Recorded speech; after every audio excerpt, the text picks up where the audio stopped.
बुराई की जड़ उखाड़ो, बुराई की जड़ उखाड़ो, ये कहानी का शीर्षक है। किसी नगर में एक मनुष्य रहता था। उसके आंगन में एक पौधा उग गया अचानक।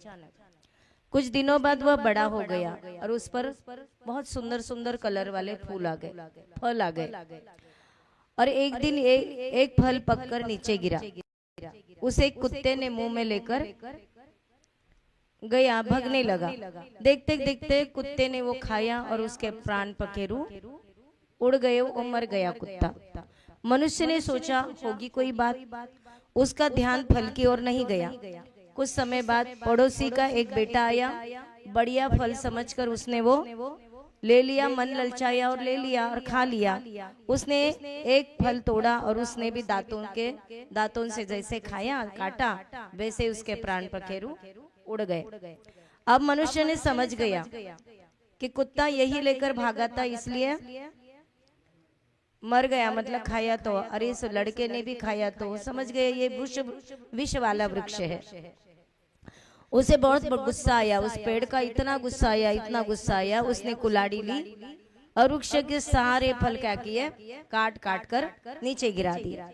लेकिन थोड़े ही दिन के बाद फिर क्या हुआ, फिर फल लग गए, पहले से भी बड़े बड़े फल लग गए। उसने फिर उसके कुल्हाड़ी ली, एक एक शाखा काट डाली और उसने सोचा न रहेगा बांस, न रहेगी बांसुरी। उसको चैन की सांस आने लगी, क्या फल तो सब गिर गए। परंतु कुछ दिन गए, फिर सारे फल लहलहाने लगे। फिर लहला उठा फलों का भार और मनुष्य के सिर पर फिर पड़ने लगे। उसने देख देख के ना सिर पकड़ लिया कि कितने भी फल मैं काट रहा हूं तो भी ये फल लगते ही है। उसने फिर कुल्हाड़ी ली और उसने उसकी जो डंडे थी, बड़ी बड़ी शाखाएं थी, वो तोड़ दी। लेकिन फिर समय गया, वो शाखाएं फिर बड़ी हुई, उसको फिर फल आ गए। उसे उस वृद्ध पड़ोसी ने उसकी यह स्थिति को देखते देखते कितने दिन करता रहा, ये कितने महीने करता रहा, कितने साल ये करता रहा, तो उसके पास में वो वृद्ध व्यक्ति आया और बोला कि क्यों, क्या बात है, इतने परेशान क्यों हो रहे हो। उस मनुष्य ने सारा हाल कह सुनाया। सुनकर पड़ोसी ने कहा, आप बड़े भोले हो, आपने फल तोड़े, शाखाएं काटी, पर यह नहीं सोचा उसकी जड़ नहीं काटी। आपने फल तोड़े, आपने शाखाएं काटी, पर यह नहीं सोचा कि जब तक जड़ रहेगी, पेड़ रहेगा, और पेड़ रहेगा तो फल आते रहेंगे। अगर आप चाहते हो कि इस पेड़ से छुटकारा मिले तो इसकी क्या करो, जड़ उखाड़ दो। ये शिक्षा मिलती है महानुभाव। उस मनुष्य का जो बोध हुआ, उस मनुष्य को जो बोध हुआ, तब उसने समझा कि बुराई ऊपरी ऊपरी छाटने से या काटने से नहीं मिटती है, उसकी जड़ उखाड़नी चाहिए। उसने कुल्हाड़ी लेकर पेड़ की जड़ को उखाड़ दिया, एक झटके में उखाड़ दिया और हमेशा के लिए चिंता मुक्त हो गया। कहने की बात है कि मिथ्या दर्शन हो, अज्ञान हो या फिर विपरीत मान्यता हमारी जब तक जड़ से नहीं उखड़ती, तब तक हमें सुकून शांति की, ये जो चैन की नींद नहीं आएगी, मतलब समझने की सम्यक दर्शन प्राप्त नहीं होगा। ऐसे आत्मबोध वाली कथाओं से हमें प्रेरित करती है। चलिए मंगलाचरण के तरफ अपन चले जाते हैं। सभी लोग अपने प्यारे प्यारे हाथों को जोड़िए। तिहुवन तिलयम देवम वंदिता तिहुवनिंद परिपूज्यम ओच्छम अणुपेहाओ भवीय जनानंद जनानियो। बोलिए अनंतानंत सिद्ध परमेष्टि भगवान की, सम्य शिखर जी सिद्ध क्षेत्र की, परम पूजनीय आचार्य कार्तिकीय स्वामी की, परम पूजनीय प्रथमाचार्य आचार्य आदि सागर जी गुरुदेव की, आचार्य श्री महावीर कीर्ति आचार्य विमल सागर जी गुरुदेव की, तपस्वी सम्राट आचार्य सन्मति सागर जी गुरुदेव की, आचार्य संभव सागर जी गुरुदेव की, चतुर्थ पट्टाधि सचर सुनील सागर जी गुरुदेव की, मुनि श्री शुभ सम्राट सागर जी गुरुदेव की, गणी न्यारिका स्वस्तिमती माता जी की।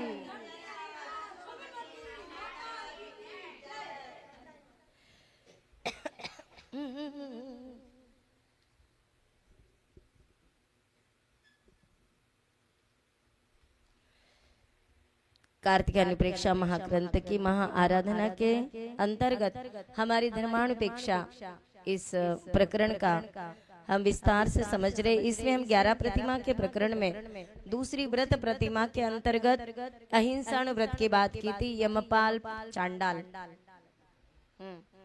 यमपाल चांडाल की बात की थी। हम गाथा नंबर 333 334 नंबर के देखेंगे। हिंसा वयनम नवयदि कक्कस वयनम पी जोण भासेदी निट्ठुर वयनम पिता न भासदे गुच्छ वयनम पी हिदमिद वयनम भासदी संतोषकरम तु सौवजीवाणम धम्मपयासन वयनम अणुवदि हो दिसो विदियो।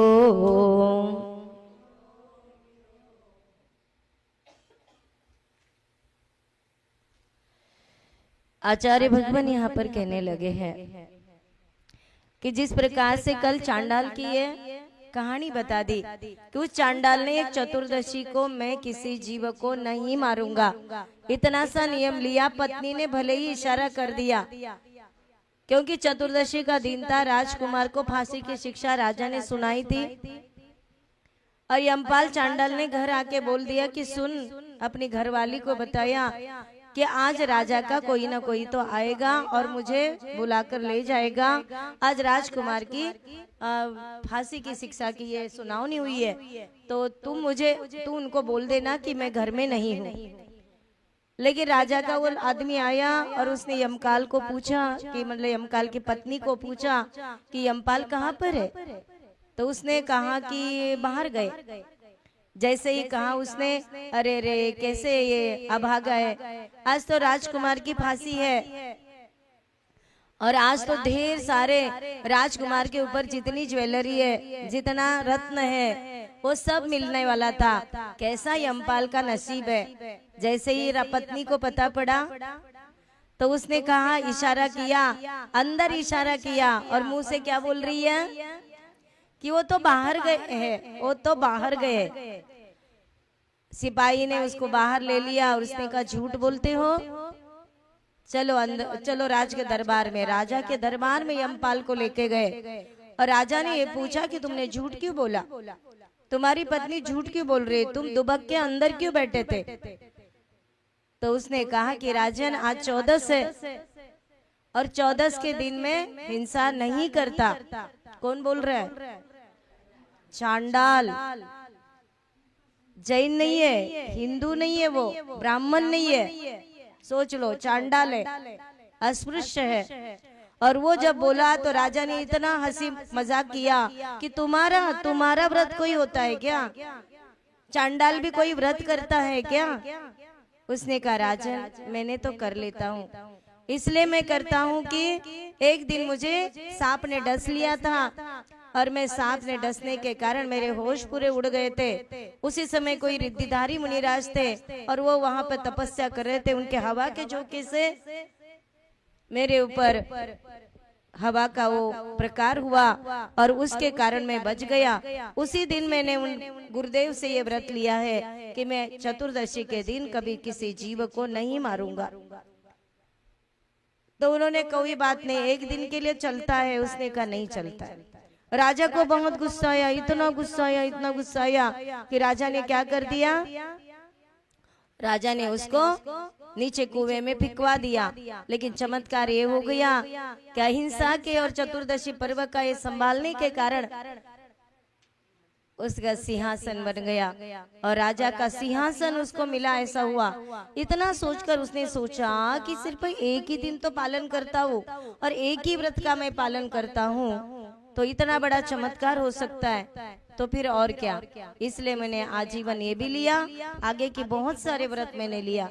राजा ने ये जब सुना और जब ये सिंहासन का उसको ऊपर देवताओं ने उसको सिंहासन पे ले लिया, इसलिए हमने पहले बताया था आपको कि सम्यक दर्शन जिसके पास होता है, व्रत जिसके पास में होता है, उसके स्वर्ग के देवता भी पूजन करने के लिए आ जाते हैं। सही है ना। आज की यही बात, आगे की बात अपन करते हैं। आगे 2 गाथा है।